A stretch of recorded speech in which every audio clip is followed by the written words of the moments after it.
Good morning from Milano. I'm sitting here with my coffee, enjoying my morning time, and I'm noodling two different things. They're very unrelated.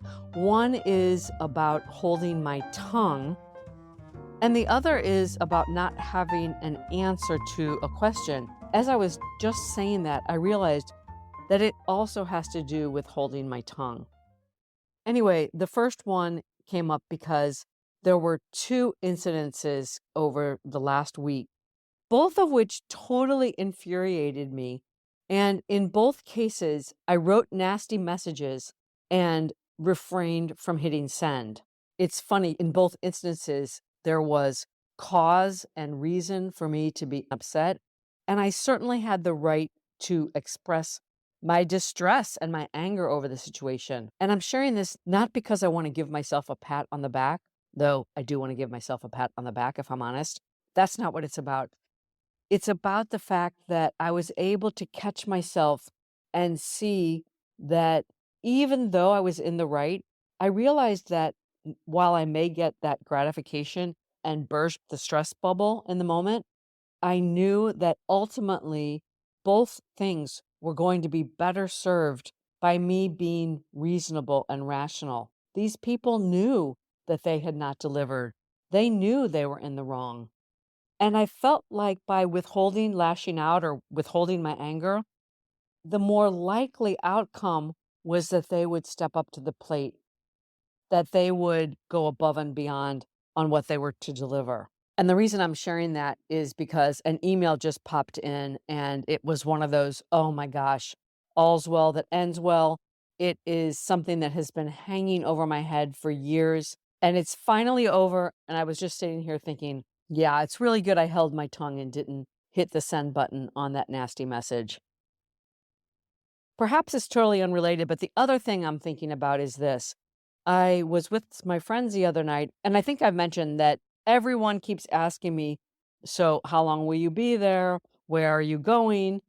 And those people that are more aware of the fact that I'm not answering questions may say something like, I know you might not know yet, but do you have any inclination of where you might be going? Anyway, you get the idea. People are always asking me what's next. And at dinner the other night, my friend Enzo looked at me and he said, why are you leaving? And quite frankly, I didn't have an answer. And it's interesting because when people ask me these questions, I usually make a joke about it. I don't know yet. I'm waiting for it to be revealed, or I'm sticking to the plan. That's to have no plan. And I have to say, his question left me a little bit stumped, and I held my tongue and I didn't answer.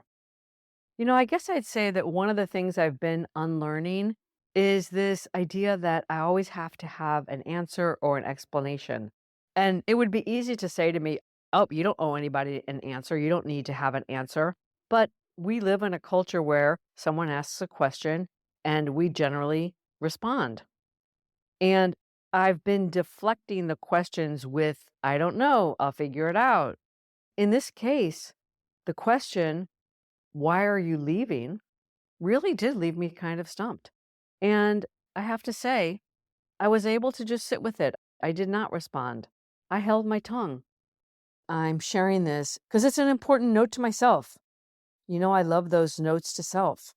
Yeah, so I guess the note to self would be think before you speak or think twice. I don't know.